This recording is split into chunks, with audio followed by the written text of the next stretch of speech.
वालेकुम बच्चे। आज का जो हमारा टॉपिक है वो है एडिटिव इनवर्स और मल्टीप्लिकेटिव इनवर्स, दो टॉपिक है।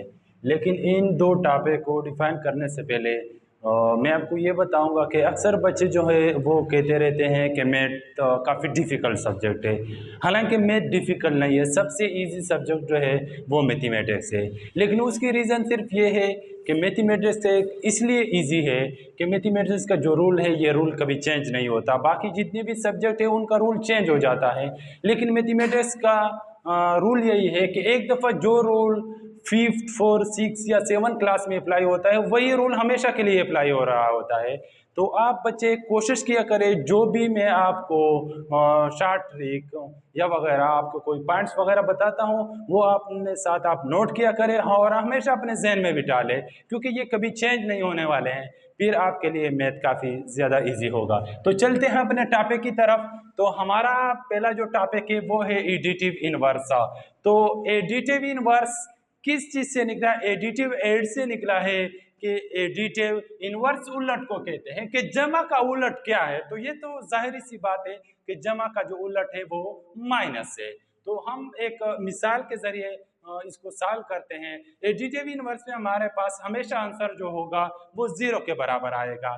तो अगर मैं ले लेता हूं कि -1, तो मैं कहता हूं कि एडिटिव इनवर्स ऑफ -1। अब देखो मैंने -1 ले लिया, नेगेटिव में ले लिया। अब -1 है तो इसका एडिटिव इनवर्स +1 होगा, इज +1। ठीक है बेटा, तो ये हमारे पास क्या है? एडिटिव इनवर्स है। एडिटिव जमा को कहते हैं इनवर्स उलट, और इसका उलट प्लस है। तो एडिटिव इनवर्स ऑफ -1 इज +1। अगर इसको हम चेक भी करें तो चेक का तरीका यह है कि -1 + 1 इज इक्वल टू 0, क्योंकि एक -1 एक +1 है तो दोनों काट दीजिए, 0 के बराबर हो जाएगा। दूसरा टॉपिक हमारे पास है मल्टीप्लिकेटिव इनवर्स। तो मल्टीप्लिकेटिव मल्टीप्लाई से ऑलरेडी ज़रब से, मल्टीप्लिकेशन ज़रब को कहते हैं। तो ज़रब का इनवर्स उलट, ज़रब का उलट क्या है? तो जाहिर सी बात है ज़रब का उलट डिवाइड है और डिवाइड का उलट ज़रब है। तो अगर फिर मैं एक क्वेश्चन ले लो कि 1/2, तो ज़रब का जो इनवर्स है तो वो क्या है? वो डिवाइड है। तो मैं कहता हूं कि मल्टीप्लिकेटिव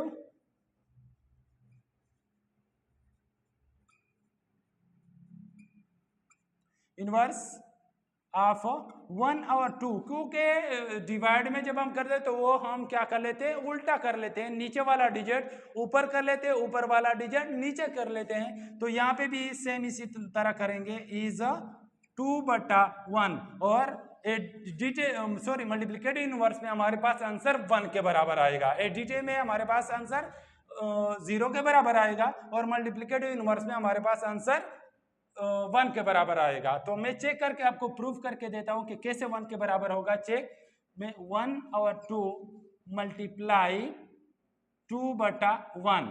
तो ठीक है बेटा, तो मैं अगर कटिंग करो 2 1 2, 2 1 2, तो ये 1 से, और ऊपर वाले को ऊपर के साथ, नीचे वाले 1 मल्टीप्लाई 1/1 मल्टीप्लाई 1, तो is equal to 1/1 is equal to 1। तो देखो बेटा ये 1 के बराबर आ गया है। ठीक है, ये टॉपिक तो हमारे क्लियर हो गए। ये एक पार्टेंट टॉपिक है, इसमें से कोई लाजमी एक दो क्वेश्चन आ सकते हैं। दूसरा हमारे पास टॉपिक जो है properties of rational number. Rational numbers की जो प्रॉपर्टीज है, तो उससे पहला है कि कम्यूटेटिव प्रॉपर्टी। ये प्रॉपर्टी जो होता है ये कम्यूटेटिव प्रॉपर्टी ऑफ यूनियन भी हो सकता है, कम्यूटेटिव प्रॉपर्टी इंटरसेक्शन भी हो सकता है, मुख्तलिफ।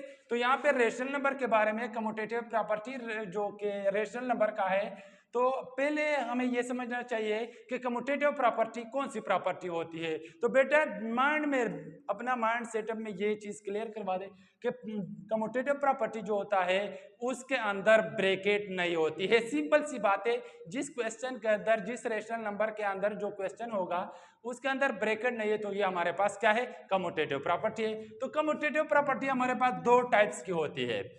Commutative property with respect to addition. Commutative property वो जो क्या हो, जो एडिशन हो, मतलब जिसके दरमियान में क्या हो? प्लस हो, तो वो हमारे पास कम्यूटेटिव क्या है? A/B प्लस C/D बराबर है C/D डी प्लस ए बटा बी। ठीक है, ये एक प्रॉपर्टी। ये लाजमी नहीं है कि आपने इसी चीज को लिखना है, आप ये भी लिख सकते हो कि a plus B is equal to B plus A. Simple सी बात है। तो यहाँ पे रेशनल नंबर की मिसाल मैंने दी है कि a बटा बी प्लस सी बटा डी बराबर है सी बटा डी प्लस ए। तो देखो बेटा, इसके अंदर ब्रैकेट नहीं है, तो ये हमारे पास क्या है, कम्यूटेटिव प्रॉपर्टी है। तो दूसरा हमारे पास जो दूसरी प्रॉपर्टी है वो मल्टीप्लिकेशन वाली है। तो क्योंकि यहाँ पे हमारे पास अगर इसकी और मिसाल ले ले, मैं इसको जर्नल मिसाल दे दो कि 1 प्लस 2 बराबर है 2 प्लस 1, तो दोनों का जवाब हमारे पास क्या है, सेम आएगा। तो इधर 3 है, उधर भी 3 आएगा। तो इसी तरह अब ये क्वेश्चन है कि आप, मैं कह रहा हूं कि commutative property with respect to multiplication, तो commutative property with respect to subtraction क्यों नहीं है। उसकी रीजन यही है बेटा कि उसको अगर हम कर लेते हैं सब्ट्रैक्शन वाली, तो उसका आंसर हमारे पास सेम नहीं आएगा, तो फिर ये हमारे पास गलत तस्वर किया जाएगा। अगर मैं उसकी सब्ट्रैक्शन वाली की मिसाल दे दूं कि 1 माइनस 2, सॉरी मैं लिखता हूं कि 5 माइनस 4 बराबर है 4 माइनस 5, तो अब हम इसका आंसर तो 1 आता है, तो उसका आंसर हमारे पास -1 आएगा, जो कि गलत तस्वर किया जाएगा। ठीक है, इसलिए ये प्रॉपर्टी हमारे पास नहीं है। ठीक है, ये प्रॉपर्टी क्या है, इसलिए नहीं है कि ये हमारे पास इसका जवाब आंसर सेम नहीं आता। तो क्या है, ये हमारे पास commutative property with respect to addition हो गया, commutative property with respect to subtraction नहीं हो सकता है। इसी तरह commutative property with respect to multiplication के ज़रब के दरमियान जो है, उसका जो मैं एक एग्जांपल दे दूं, ईजी के a प्लस ए बटा बी मल्टीप्लाई, क्योंकि मल्टीप्लिकेशन ज़रब को कहते हैं, c बटा d बराबर है c बटा डी मल्टीप्लिकेशन ए बटा बी। तो इसकी भी मैं एग्जांपल देता हूं एज ए डिजिट में। अब 1 मल्टीप्लाई 2 बराबर है 2 मल्टीप्लाई 1, तो 2 1 2 ज़ा 2 बराबर है 1 2 ज़ा 2। तो ये भी सेम हमारे पास जवाब जो है वो क्या है, सेम आ रहा है। तो इसलिए हमारे पास ये प्रॉपर्टी हमारे पास है। ठीक है बेटा, तो कम्यूटेटिव की दो प्रॉपर्टी, कम्यूटेटिव वो प्रॉपर्टी होती है जिसमें ब्रैकेट नहीं हो। इसी तरह हम एसोसिएटिव, दूसरी प्रॉपर्टी हमारे पास एसोसिएटिव है। एसोसिएटिव वो प्रॉपर्टी होती है जिसके दरमियान ब्रैकेट हो। अगर उसके अंदर ब्रैकेट है तो ये हमारे पास क्या है, एसोसिएटिव प्रॉपर्टी है। तो फिर सेम टू सेम ऊपर की तरह associative property with respect to addition है, associative property with respect to multiplication है। तो इसकी एग्जांपल ले लेते हैं, क्योंकि इसके दरमियान हमारे पास क्या होगा, ब्रैकेट होगा, तो हमने ब्रैकेट लगाना है। तो इसकी एग्जांपल जो बुक में दी गई है कि P बटा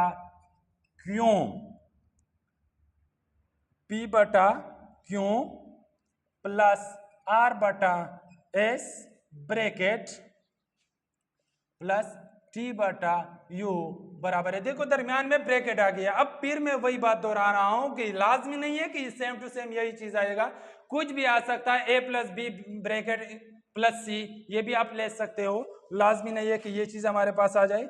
बराबर है P बटा क्यों प्लस R बटा S प्लस T बटा U। ठीक है बेटा, तो देखो इसके अंदर ब्रैकेट आ गया। देखो एसोसिएटिव प्रॉपर्टी, एसोसिएटिव वो होता है जिसके अंदर ब्रैकेट, इसके अंदर bracket with respect to addition. Addition plus को कहते हैं कि उसके दरमियान क्या हो, प्लस हो।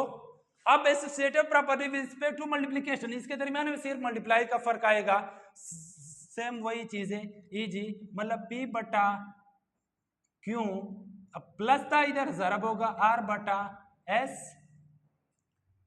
मल्टीप्लाई T बटा U, T बटा U बराबर है P बटा क्यों मल्टीप्लाई R बटा S मल्टीप्लाई T बटा U।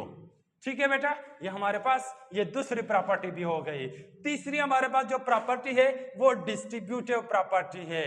डिस्ट्रीब्यूटिव प्रॉपर्टी कौन सी प्रॉपर्टी होती है, वो प्रॉपर्टी जिसके अंदर दो ही साइन लगे होते हैं, जिसके अंदर दो साइन, ज़रब भी होगा जमा भी होगी, ज़रब भी होगा माइनस होगा। ठीक है।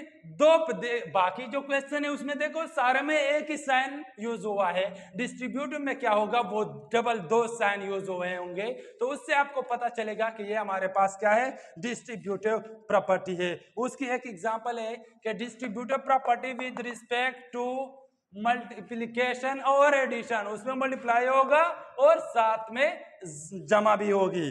तो उसकी में एग्जांपल ले लेते हैं कि P बटा क्यों इजी P बटा क्यों जरब, ठीक है, मल्टीप्लाई, देखो मल्टीप्लाई भी आएगा और उसके बाद क्या होगा, और एडिशन, तो जमा भी आएगा, R बटा S प्लस T बटा U बराबर है P बटा क्यों मल्टीप्लाई R बटा S प्लस P बटा क्यों मल्टीप्लाई T बटा U। ठीक है बेटा, तो देखे यहां पे जरा भी आया और प्लस भी आया, जरा भी आया प्लस भी आया, ठीक है, डबल 2 साइन यूज हो रहे हैं। तो ये हमारे पास कौन सा, distributive property with respect to multiplication और एडिशन। अब दूसरी जो प्रॉपर्टी है वो distributive property with respect to multiplication और सब्ट्रैक्शन, तो यहाँ पे हमारे पास माइनस भी आएगा, सेम यही चीज होगा लेकिन दरमियान में माइनस आएगी। इजी P बटा क्यों मल्टीप्लाई R बटा S, इधर प्लस है तो इधर माइनस आएगा, माइनस T बटा U बराबर है P बटा क्यों मल्टीप्लाई R बटा S प्लस, ठीक है, यहाँ पे प्लस है तो इधर माइनस आएगा, माइनस P बटा क्यों मल्टीप्लाई T बटा U। ठीक है बेटा, तो ये हमारे पास ये डिस्ट्रीब्यूटिव प्रॉपर्टी भी हो गई। ये इसलिए मैंने ये आपको प्रॉपर्टी समझा दी है कि क्योंकि कभी कभार क्वेश्चन के साथ ये भी आ जाता है कि क्वेश्चन सॉल्व करने के साथ आप प्रॉपर्टी भी बता दो कि ये कौन सी प्रॉपर्टी है, तो फिर आपको पता होगा कि ये कौन सी प्रॉपर्टी है। आगे हमारे पास एक्सरसाइज 1.4 है, verify the following commutative property. तो कम्यूटेटिव प्रॉपर्टी आपके क्वेश्चन दिए गए हैं, ऑलरेडी हमने पीछे क्वेश्चन समझाए थे आपको कि प्रॉपर्टी वो क्वेश्चन किस तरह किए जाते हैं, तो वहां पे प्लस माइनस के जो क्वेश्चन जिस तरह हम करते थे सेम वही मेथड मैंने आपको बताया था कि जब भी क्वेश्चन फ्रैक्शन की हालत में हो तो आप लोगों ने क्या करना है, एलसीएम लेना है, अगर दरमियान में प्लस या माइनस हो। तो यहाँ पे यही सिस्टम है, अगर ज़रब है तो कटिंग करे, डिवाइड है तो उसको ज़रब में कन्वर्ट कर ले। तो ये एक्सरसाइज बच्चों आप लोगों ने खुद करना है, तो इससे आगे जो टॉपिक है वो मैं फिर आपको समझाऊंगा।